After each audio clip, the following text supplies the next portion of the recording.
ఇది దురదృష్టకరమైన సంఘటనే. ఇలాంటి సంఘటనలు ఇంకా పునరావృతం కాకుండా కూడా పోలీస్ వారి తరఫున మేము యాక్షన్ తీసుకుంటాము, గస్తీ కూడా పెంచుతాము. మీరు మీ మీ మీ పాత్ర ఏంటంటే మీరు కమ్యూనిటీ అందరు కూర్చొని మిగతా కాలనీలో కూడా సీసీటీవీలు ఇన్స్టాల్ చేసుకుంటే ఇంకా మనకు మీరు క్షేమంగా మేము కూడా మాకు కూడా ఇలాంటి ఇష్యూ జరిగినప్పుడు మేము చాలా ప్రెషర్గా ఫీల్ అవుతుంటాం, ఏమై ఉండొచ్చు అని. అదే సీసీటీవీ ఉందనుకోండి, మేముగా అందరికీ క్లియర్ అయిపోతుంది, మనం ఈజీగా మనం దొరికించుకుంటానికి అవకాశం ఉంది. కాబట్టి మరొక్కసారి మీరు అందరూ అన్ని కాలనీలు కూడా ఆలోచించండి, కూర్చోండి. అలా 1000 రూపాయలు అయితే ఈరోజు బంగారం దాదాపు 1,30,000 రూపాయలు ఉంది. మనకు 1 తులం పోయినా కానీ, ఎవరింట్లో ఏమైనా జరిగి 1 తులం పోయినా కానీ 10 సీసీటీవీల అంత పైసలు వస్తాయి మనకి. దయచేసి రాంపల్లిలో ఫస్ట్ టైం ఇది మా అందరిది ఏంటి అసలు చేద్దాం.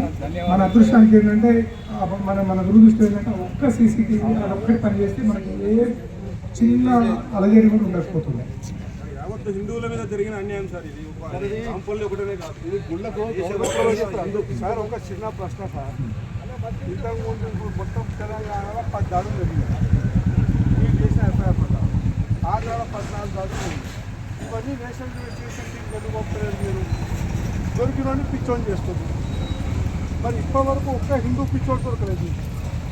ఎవడో ఒకరు దొరికిన మాత్రం పిచ్చోని చేస్తుంది. సమాధానం చెప్పండి మీరు.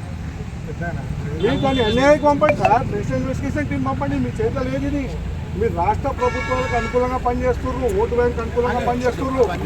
అరే ఉన్నాడు బాయ్, మేము హిందూగా మాట్లాడుతున్నాం.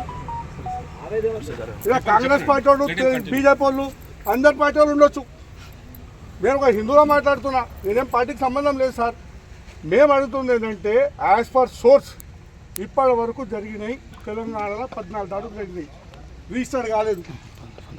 ఈయన పక్కకు సార్ అదేమంటారు దాన్ని, ఇట్లా చెక్కేది ఉంటుంది, మిషన్ పెట్టి మరి గట్కేసార్లో చెక్కిరు. కేసు రిజిస్టర్డ్ అయిందా? దాంట్లో నిందితులు దొరికిర్రా? పోనీ సికింద్రాబాద్లో దొరికిన నిందితుడు ఏమైండు? సికింద్రాబాద్లో నిందితుడు దొరికిందిగా, వాడు జైలు ఉన్నాడా బయట ఉన్నాడా? జైలు ఉన్నాడా బయట ఉన్నాడా? హై లెవెల్ అథారిటీ, ఒక పెద్ద ఆఫీసరు దీన్ని కంప్లీట్గా అన్ని దాఖలా జరిగిన కేసులన్నింటినీ ఒక్క దగ్గర తెప్పించి ఇన్వెస్టిగేషన్ చేయండి. మీరు ఎక్కడి దగ్గర ఇన్వెస్టిగేషన్ చేయకూడదు. ఇక్కడ శాంతి చేయడం అది చేయడం కాదు. ఒక్కళ్ళని శాంతికి భంగం చేసుకొని ఇక్కడ ఎవరు లేడు. చేసేవాడు ఏంటో మీకు తెలుసు, అర్థమైందా? అయితే ఒక్క దగ్గర ఇన్వెస్టిగేషన్ చేయండి, చేద్దాం. పిటిషన్